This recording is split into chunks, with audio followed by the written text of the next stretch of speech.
Unë vazhdoj të ritheksoj si kryetari i Partisë Demokratike të Kosovës,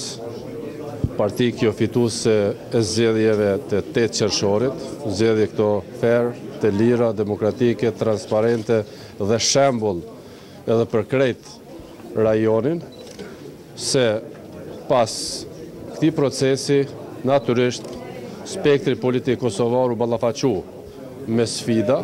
këto që tani me janë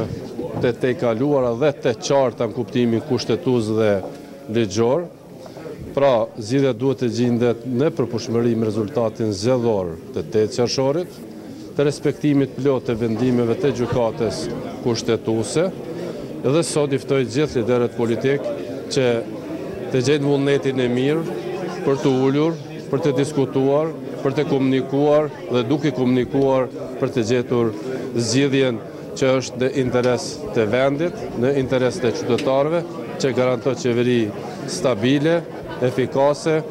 të funksionimit të standardeve evropiane, që havë vendit një perspektivë euroatlantike, zhvillimore, të rendit dhe ligjit, dhe natyrisht kjo mund të arrihet vetëm përmes vullnetit mirë, do unë ftoj që të takohemi, të bisedojmë, të gjejmë zgjidhjen përmes marrëveshjes, por nuk ka marrëveshje pa komunikim, dhe komunikimi është baza apo ABC-ja e demokracisë në një vend. Ne kemi pasur situata jo të këndshme të kaluara ndonjëherë, por gjithmonë jemi ulur, kemi diskutuar dhe kemi gjetur zgjidhjen më të mirë për vendin edhe për shoqërinë. Ndërtimi i institucioneve të vendit tani nuk është vetëm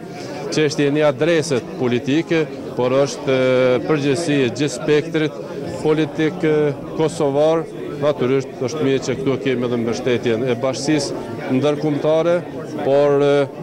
inkurajojmë edhe presidentin që të vazhdoj se lehtësuari këtë proces me takimet e saj që po organizon në zyrën e saj. Dhe theksova,